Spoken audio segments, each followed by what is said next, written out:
Welcome back to the Betting with Babies YouTube channel, the ultimate guide for sports betting dads. Each week we'll break down our best bets, rank our top touchdown scorers, and dive into the dad zone where we'll share interesting tips, stories, and perspectives of being the best dads you can be during an exciting sports season. Today we're going to break down 3 games we like in the NFL. We're going to give you the edge around why we like the game. We'll talk through some historic data, and we'll give you our play for this Sunday's NFL games. We've got 3 to highlight, so let's get right into it, starting with Game 1, the Jacksonville Jaguars +4 against the Green Bay Packers. The Jaguars are at home playing up against the Green Bay Packers. This is an interesting matchup as Trevor Lawrence has really looked mediocre at best throughout the first couple games of this season, but he has started to hit his stride in the last 2 weeks. He's shown better decision-making, better accuracy over the last few games. Now, the Packers' defense has been especially great against the pass. They have been turning the ball over each game. They make a lot of big plays on defense. And so Lawrence's mobility is going to give him an edge in this game. We're going to need to see him use his feet. He's going to need to run the ball a little bit more than what he likes to do. But I think that's going to keep the defense more disciplined, which could create some of the bigger plays down the field.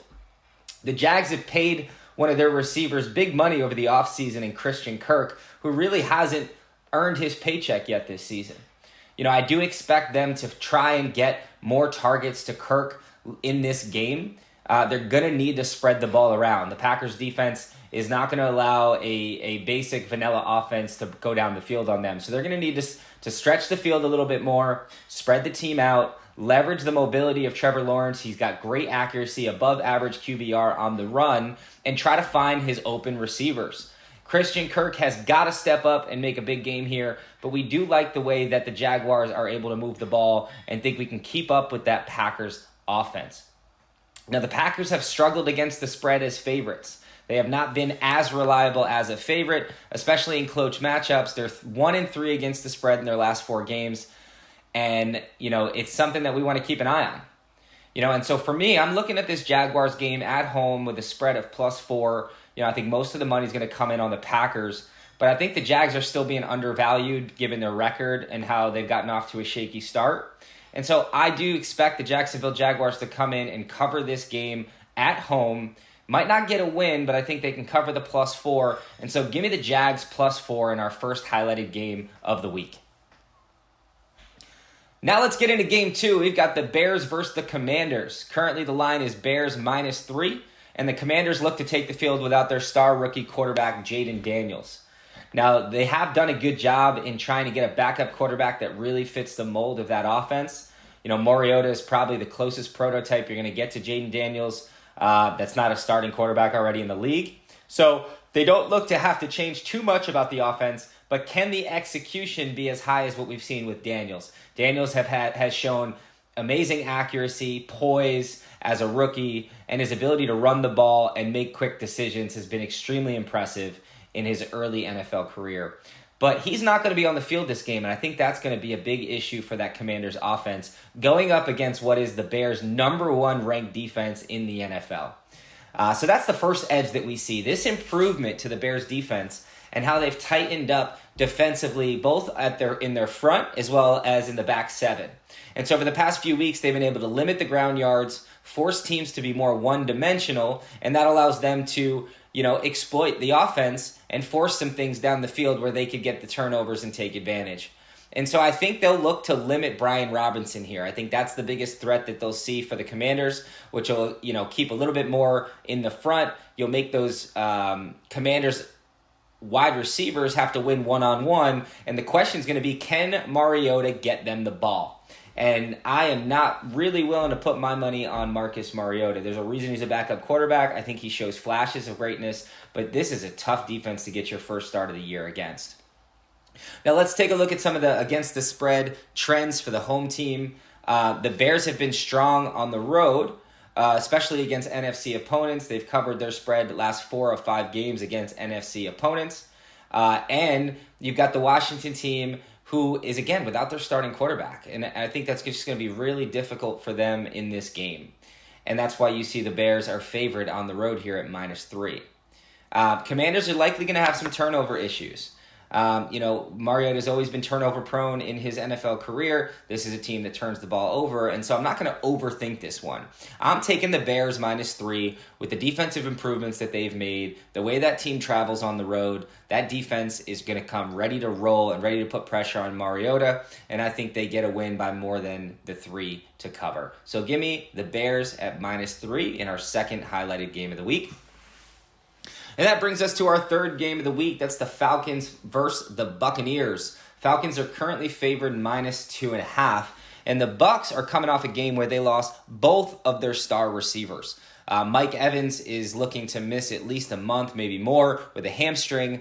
And Chris Godwin, unfortunately, is out for the year with a torn ACL. Just two very tough losses for two great players. You never want to see people go down with injury, but I do think that puts the Bucs in a disadvantage in this game.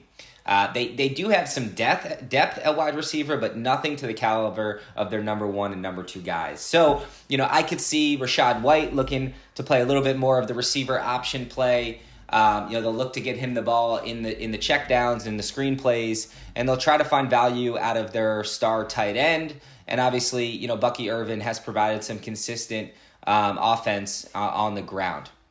That said, the Falcons are dominant against the run game. They bring one of the league's most dynamic rushing attacks on defense and on offense. Bijan Robinson is looking really solid and healthy, and the Tampa Bay defense is also pretty solid against the pass. So these two teams really match up against themselves really well. I think the difference here is going to be those injuries on offense. Can the Bucs find ways to move the ball? Does it put too much pressure on Baker Mayfield to have to force the ball downfield? Something that he hasn't really done this year. He's been very accurate. He's protected the ball very well. How does that change when you lose your 1 and 2 receiver options? Can they maintain the timing on the routes? Can they get open and make plays? Or is Baker going to have to force it in there? And if so, can the Falcons do what they need to do to create some turnovers in this game? And so I do expect the Atlanta rush to disrupt Mayfield. They're one of the most highest blitzing teams on average. They blitz over 60% of the time. I mean, this is a team that is going to go after you and force you to beat them in man coverage. And so how well can Baker adapt to that, and how good are these receivers going to be able to get open? That's the question mark here. There is a bit of a road trend. The Falcons have been profitable as short road favorites. They're 5-2 against the spread in their last 7 games as road favorites under 3 points. I like this game at under 3 points. I think when it gets into the 3.5, you've got to take a step back and see if there's really any value. But currently, with the line sitting at -2.5, I'm going to take the Falcons here on the road. I expect them to continue their strong running game against this Tampa Bay defense. And I expect Atlanta to be able to control the pace a little bit as they limit how well the Bucs are able to push the offense down the field. I mean, the Bucs have been explosive, and so in many ways, if you make them have to put drives together, there's going to create opportunities for you to turn over the ball and to limit their offense overall. So give me the Falcons at -2.5 as the third winner on our breakdown for the highlighted games this week. So quick recap. We are going with the Jacksonville Jaguars at +4, Atlanta Falcons -2.5, and give me the Chicago Bears -3. Also, we're going to hop into our touchdown scores. So each week we like to break down our top touchdown scores of the week. I'm going to give you 3 touchdown scores I like. Last week we cashed a 4-leg touchdown parlay with 3 of our running backs and then Justin Jefferson. So we're going to look to repeat that again and get some momentum going. This one's a little bit of a homer play, but I can't deny, what I've been seeing as far as the reports out of New York and the New York Jets and how well Davante Adams is fitting into that team and establishing himself as a leader of that team. I think they're going to be pretty intentional about getting Davante Adams the ball in this game after another week of practice and going up against the Patriots defense. And so give me Davante Adams to score a touchdown in this game. He's my first touchdown scorer on the week.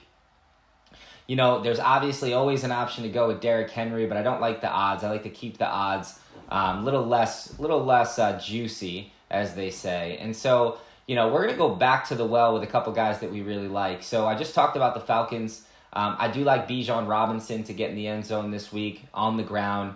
I think he's been getting healthier and healthier. Algier's done a great job holding down that backfield as Robinson's nursed his hamstring. I think this is the first game you're going to see him at 100% health. I expect them to have the lead in this game, which should allow him to get more carries. And out of those carries, I'm looking for one of those to get into the end zone. We also see that he can get the ball in the end zone in the air as well. And so from a target standpoint, he gets 60% of the total targets on the Falcons offense. And so we like that target share. Give me Bijan Robinson as our number 2 touchdown scorer. From there, I'm going to the Houston Texans-Colts game. This is a division game. I expect this to be a very close game. And Joe Mixon has looked phenomenal in the games that he's played. Came back from injury last week, got a touchdown. He's got 4 touchdowns on the year and over 400 yards rushing, and he's only played in those 4 games. So give me Joe Mixon to score a touchdown as our 3rd TD scorer. And then we're going to wrap it up here. We're going to head over to the Kansas City Chiefs and the Las Vegas Raiders.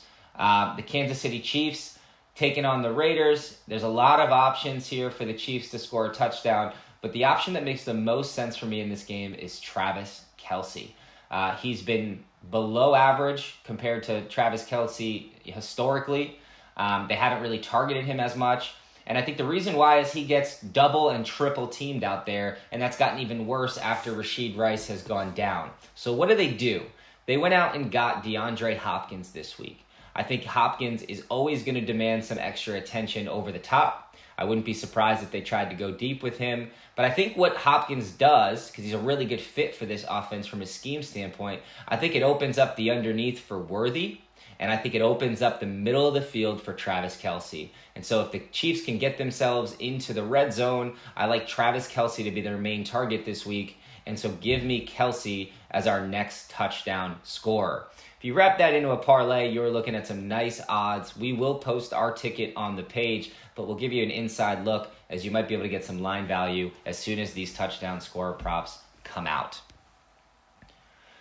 So that's it for the NFL breakdown. I'm going to quickly hit on the UFC pay-per-view that we've got this week. So as you know, the UFC has got a massive card this week. Pay-per-view, UFC 308. The headline is Max Holloway versus Ilia Topuria.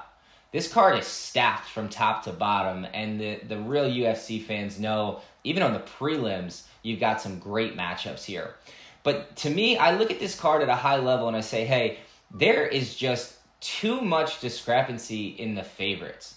You've got Ilia Topuria is a minus 260 favorite against Max Holloway. I mean, the disrespect for Max Holloway. I know Topuria has looked good. I know he knocked out Volk. I really don't think Volk should have even fought in that fight after losing to Islam.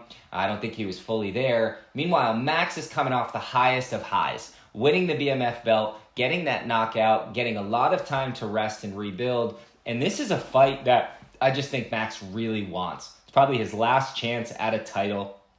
And it's against somebody who hasn't had enough title defenses to really be a minus 260 favorite in a fight with this much profile and excitement around it. So, whether it hits or not, the value is clearly on Max Holloway at plus 210. It's plus 500 to win by knockout. So I'm going to sprinkle that on there as well. Then you've got Rob Whittaker and Khamzat Chimaev. This is a fight I'm going to stay away from. Chimaev hasn't fought in a long time. Whittaker's always fights tough. I could see this being a wrestling match where Whittaker's trying to get space so that he can box, and Chimaev is just not letting it happen. I don't know if a submission is going to happen here. I'm going to stay away from this fight overall. But then that brings me to Alexander Rakic and Ankalaev. I mean, these names do not make it easy on me, I'll tell you that. But Ankalaev is minus 400. And again, this one just seems like a line that's a little bit out of whack to me. He didn't look great in his last fight. By any means, it was not a dominant fight. And meanwhile, Rakic actually went toe-to-toe with Jiri and was probably winning that fight before he got caught and knocked out. And so I think Rakic here has a shot to really keep this fight close. I mean, it could be a fight that goes to the scorecards. And, if all the money is on Ankalaev, I've seen UFC, who knows who's calling the shots on some of these scorecards and decisions. But I don't want to be on the side of the favorite if this goes to points. So give me Rakic at plus 300 and give me the second underdog that we're going to put on our card. You then got Leon Murphy and Dan Ige. Dan Ige is one of the toughest dudes in the UFC. Guy took a fight on like 6 hours notice to go against Diego Lopes and went toe-to-toe 5 rounds with him. So, again, by no means is this going to be a fight where Murphy comes in and dominates. It's probably another fight that goes to the points. I do think Murphy gets the win here. So if you're looking to parlay anything, you could probably count on Murphy being one of those legs. But again, minus 270, just not enough value to put him in there as a single. It then brings us to our first fight on the main card. This is going to be a banger. You've got Shara Magomedov at 14-0, one of the best beards in the game, with Armin Petrosoyan. I butchered that. Don't hold me on these names. I'm telling you, they do not make it easy. Another one here. This one is minus 175 for Shara. Now, I have just not been impressed with this guy. I know there's a lot of hype, but he has gotten rocked a few times. He's looked sloppy. He's gotten gassed. And Armin is an absolute monster. The Armenian fighters just don't get enough credit, especially when you're going against some of these more Dagestani Russian fighters. But at plus 145, I'm looking like I'm putting my 3 bets on the main card on the underdogs. Give me Armin, who's currently got a 9-3 record, and his 3 losses have come against very tough competition.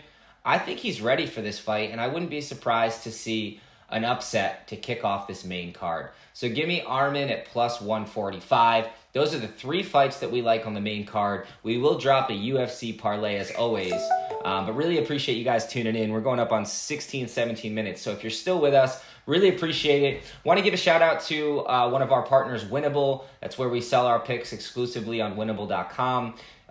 We do this community and the research so that you can be present parents, so you know that you can be with your family and you're going to have sharp plays in your hand each and every day. And so if you're looking for our full card over the weekend, it'll be out tonight. I'm recording on a Friday. We'll have our college football, NFL, UFC, and MLB plays all ready for you by Friday evening. And if you want those text message to you so that you know you've got sharp plays as you head into the weekend, go ahead and sign up on WINIBLE.com. There's going to be a link right in our profile. And that's going to wrap it up for this session of our YouTube channel. We always appreciate the support. As always, we're the team that helps you balance babies and bets. And whether you follow or fade our picks, we hope you make some cash. We'll see you next week.